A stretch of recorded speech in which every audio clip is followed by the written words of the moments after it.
My name is Regina M. Piercy, and I am 34 years old. I still don't understand why my kids' efforts were insulted like that, and I think that's the part that keeps looping in my head when the house is quiet and everyone else has moved on.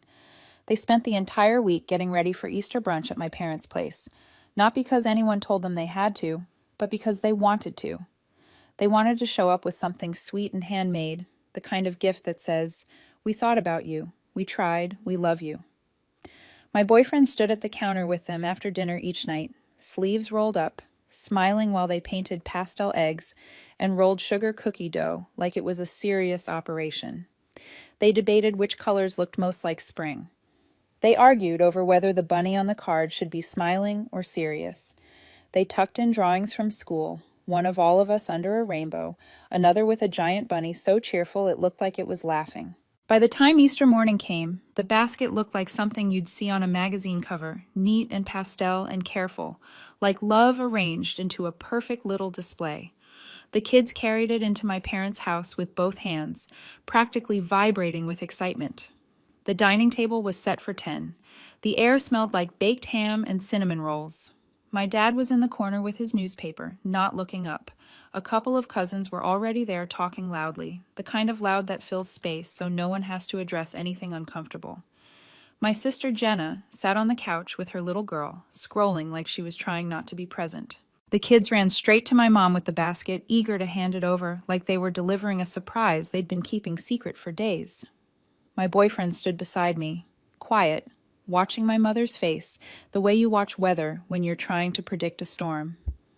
My mom glanced down at the basket, her eyes moving over the eggs, the cookies, the drawings, the little details my kids had obsessed over. Then, without missing a beat, she said, "Don't make this a pity show." It wasn't loud. It didn't need to be. The words cut through the room cleanly, like a knife you don't unhear until you feel it. My boyfriend's posture changed instantly, shoulders tightening like he was about to speak, but he didn't. My kids froze. Their faces went blank in that way children's faces do when something doesn't compute, when kindness meets cruelty, and they don't yet know which rule of the world applies. The silence that followed was thick and heavy, not because no one heard her, but because everyone did. My cousins stared down at their plates like the patterns suddenly became fascinating. My sister didn't look up from her phone. My dad turned a page in his newspaper as if that was a normal response to watching his grandkids get crushed in real time. My mother turned away toward the stove, already busying herself, moving on like she hadn't just ripped something delicate right out of the air. I felt the moment split inside me. A flash of rage, sharp enough to make my vision narrow, and then the immediate instinct to swallow it because my kids were standing right there. They were watching me. They were learning what I would tolerate. They were learning what love costs in this family. So I did the only thing I could do without making it worse for them in front of that table. I took the basket gently from their hands, set it on the table like it was fragile, and smiled. Not because I thought anything was funny, because a tight, deliberate smile is sometimes the only thing that keeps words from turning into damage you can't undo. My boyfriend looked at me, eyes asking if we were leaving. I nodded once toward the door. We gathered the kids. We didn't announce anything. We didn't argue. We didn't give my mother a scene to use later like a trophy. We just walked out. We didn't even sit down. We didn't eat a bite. The drive home was quiet except for the questions from the back seat. They asked what pity show meant. They asked why Grandma sounded mad. My boyfriend kept his voice calm and told them sometimes grown-ups say things that don't make sense, and it isn't their fault. I kept my eyes on the road because I was still deciding what kind of consequence a moment like that deserved. Because I knew my mother. I knew the pattern. She could say something cruel, watch everyone swallow it, and then 3 days later demand loyalty like nothing happened. And I knew something else too, something that made my stomach sink even as I kept driving. This wasn't going to end at Easter brunch. 3 days later, the proof showed up in my phone like it always did. Not as an apology, not as a check-in about the kids, not even as a, "Hey, are you okay?" after we walked out of Easter brunch like smoke. It was a text from Jenna. "Why did you lock the account? We can't pay." That was it. No context, no softness, no acknowledgement of what happened at the table, just panic, sharpened into entitlement by habit.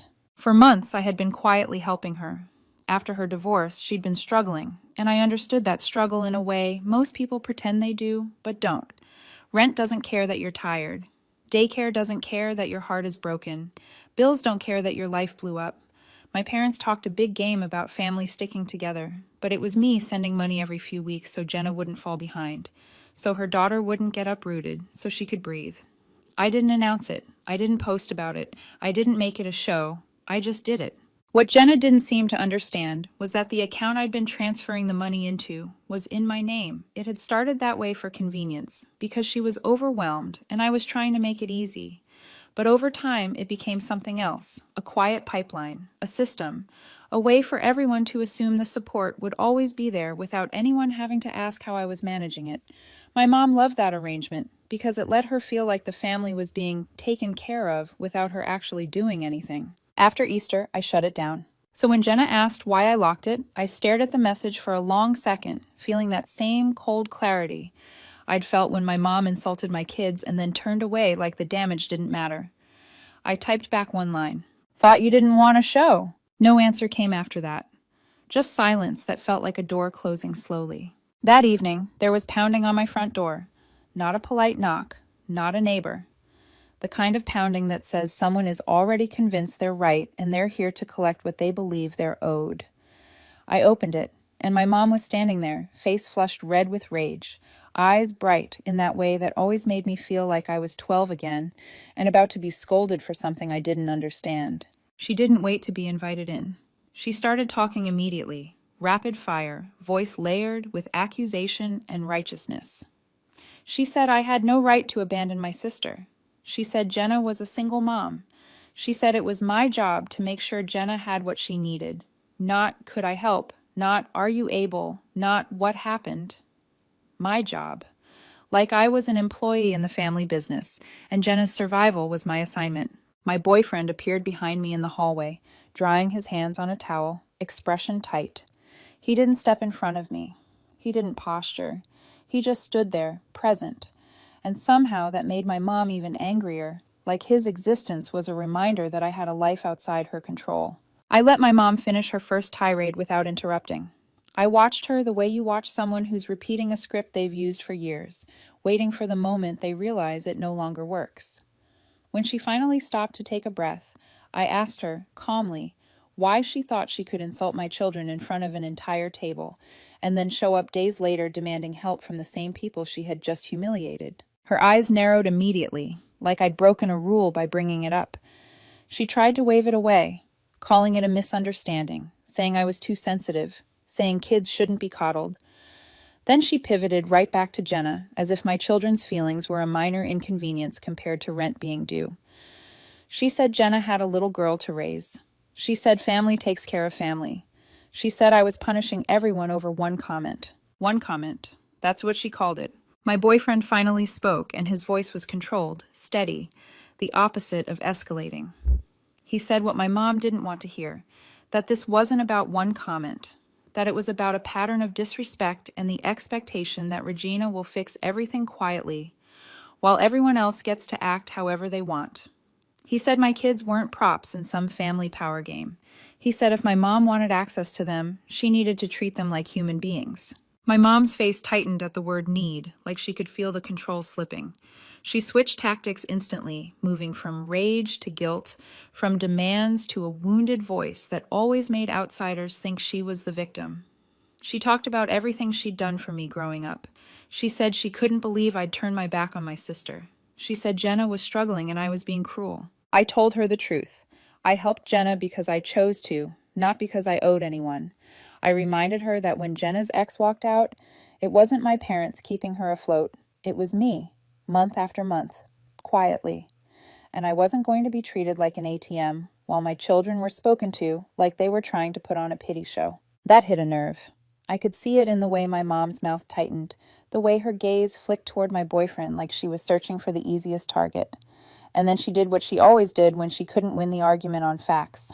She blamed him. She accused him of changing me, of turning me against the family. She said I wasn't the woman I used to be.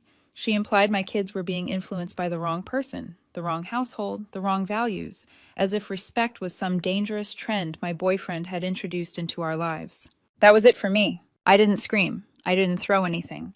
I just opened the door wider and told her she was welcome to see her grandchildren anytime she could treat them and the people in this house with respect.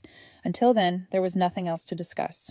She stormed out, muttering that she didn't raise me to be like this, slamming the door hard enough that the frame rattled. After she left, the house went quiet again, but it wasn't peaceful quiet. It was the kind of quiet that feels like a storm gathering in the distance. My boyfriend looked at me and said softly that she wasn't going to let this go. I didn't need him to tell me that. I knew my mother. And I knew what came next when she couldn't control someone directly. She would control the story. The silence after my mom stormed out didn't last long. It never does with her. When she loses control of a situation face to face, she looks for other doors to push open. Side doors. Back doors. People who aren't there to hear the full story, but are more than happy to pass along fragments of it. The first message came from my cousin Megan. It started innocently enough, the way these things always do. "Hey, just checking in. Everything okay over there?" I replied, "Yes, we were fine." A few minutes later, she followed up with something that made my stomach drop. She said she'd heard Melissa was keeping the kids away from their grandmother and that things at our house had become tense since I stopped helping Jenna. She didn't accuse me directly. She didn't need to. The implication was already doing the work. I told her calmly that wasn't true, that my mom was welcome to see the kids as long as she treated them with respect. Megan didn't respond to that part. She changed the subject, which told me everything I needed to know about how much of the story she wanted. The next day, my aunt called. She's usually the kind to avoid family drama, so the fact that she was calling at all made my chest tighten. She said my mom had been worried sick about me. She said my mom kept telling people she didn't recognize me anymore, that I'd changed since being with my boyfriend. Then she added, hesitantly, that there were stories going around about Melissa being disrespectful at Easter, about her raising her voice at my mom in front of everyone. That was a lie, a clean one, and it spread faster than the truth ever does. By the third day, I could see the pattern clearly. This wasn't accidental gossip. This was a narrative being built. In my mom's version, there was no insult to my kids. There was no favoritism toward Jenna. There was no history of me quietly carrying financial weight for the family. There was just an ungrateful daughter, a struggling single mom sister, and a boyfriend who had changed me. It was neat, simple, and designed to make anyone who questioned it feel like they were attacking a wounded mother. Melissa took it hard.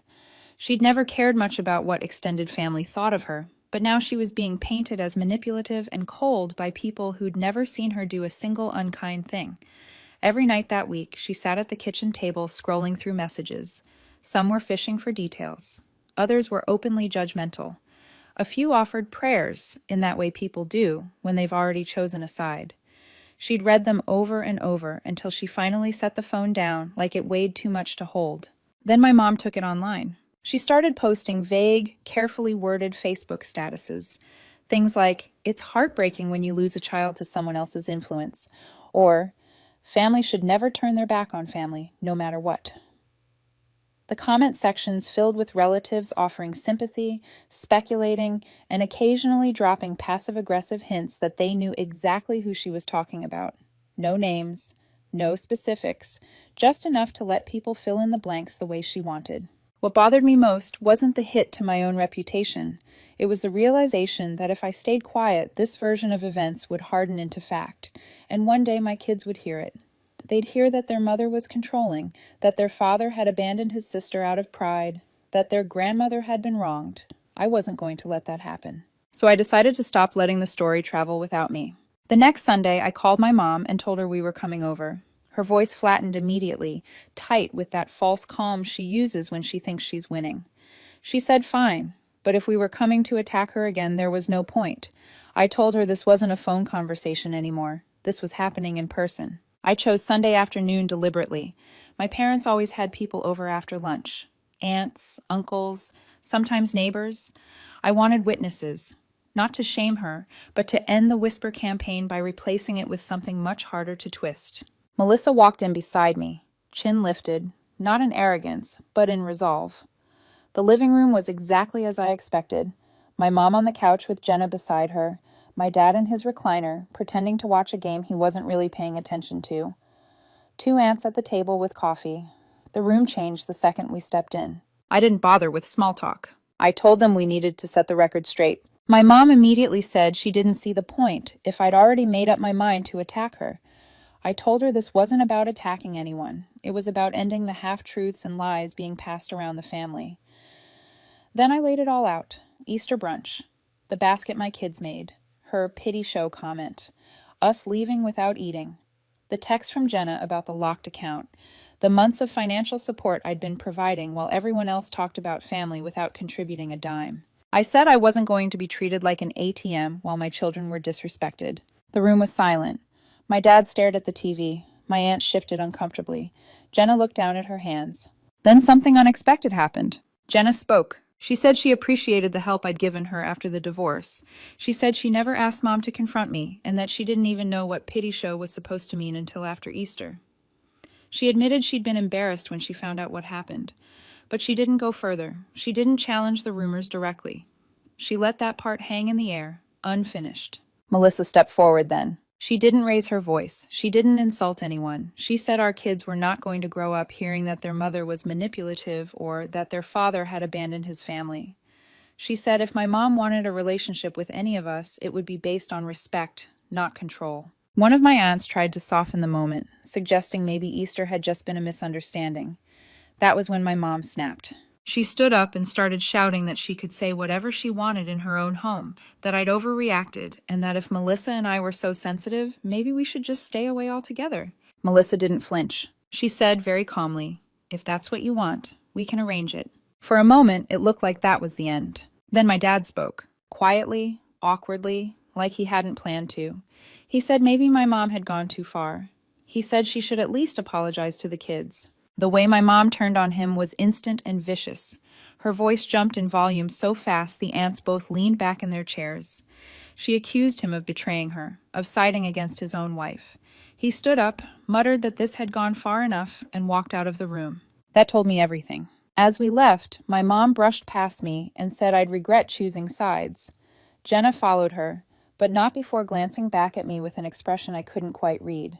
Part sympathy, part warning. When we got home that night, Melissa poured herself a glass of water and said something I hadn't wanted to admit yet. "She's not done," she said. "She's going to make this worse." She was right, because 48 hours later, my mom stopped attacking our story and started attacking our lives. 2 days after that Sunday confrontation, the escalation came quietly, which somehow made it worse.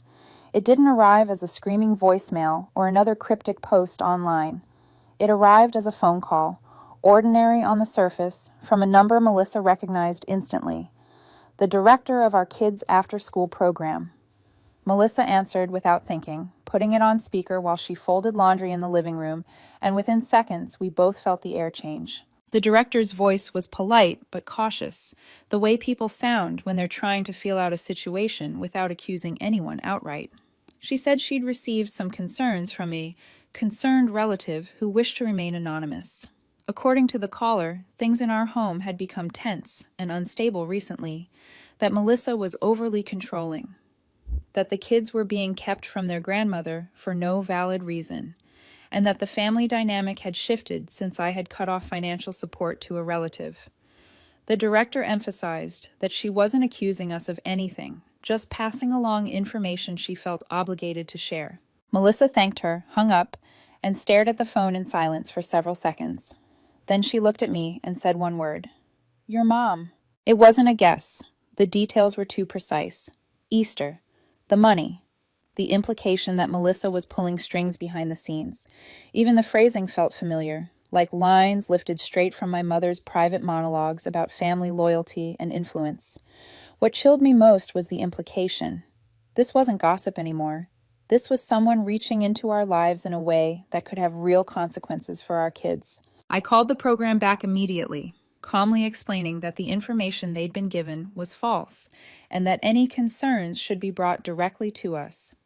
The director apologized and admitted the caller had mentioned being a grandmother and had said she hoped the children could maintain a relationship with her, despite tensions at home.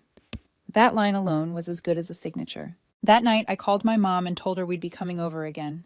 She laughed softly, that clipped, dismissive laugh she uses when she thinks she's still in control.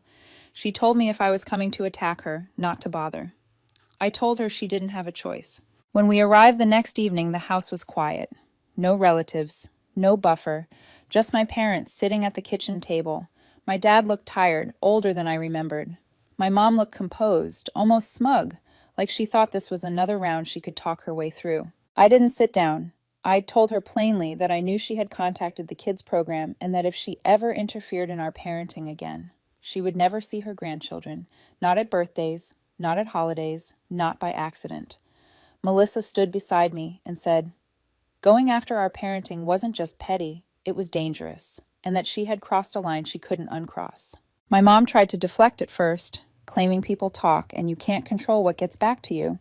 When I asked her directly if she made the call, she didn't deny it. She just looked away and said she was trying to help. That was when my dad stood up, muttered that this had gone too far, and left the room without another word. I told my mom this was it. I wasn't responsible for Jenna's bills. I wasn't her backup plan, and I wasn't going to pretend she hadn't tried to damage my marriage and reputation.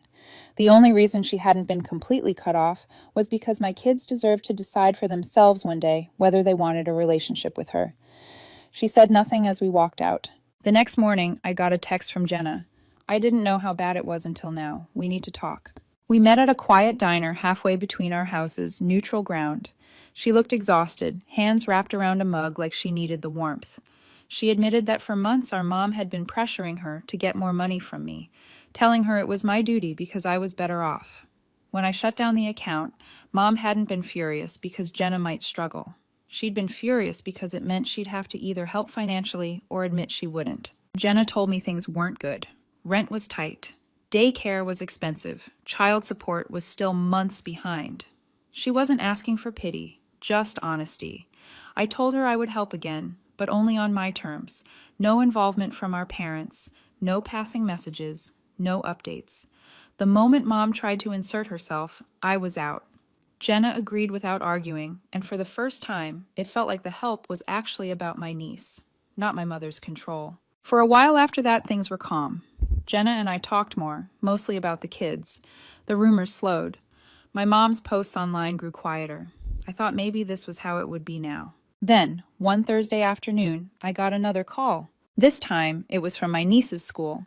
She'd been picked up early twice that week by someone not listed as an authorized contact. My stomach dropped before the name was even said. It was my mom. Jenna hadn't given permission. She had no idea. My mom had shown old family photos, dropped my name casually, and told them she was helping, because things were difficult at home. The school tightened their procedures immediately after Jenna went in person, but the damage was done. That night, Jenna called me and said something I never thought I'd hear. You were right. She doesn't help. She controls, and I'm done. 3 weeks later, Melissa and I helped Jenna move 2 towns away, quietly, without announcements or forwarding addresses.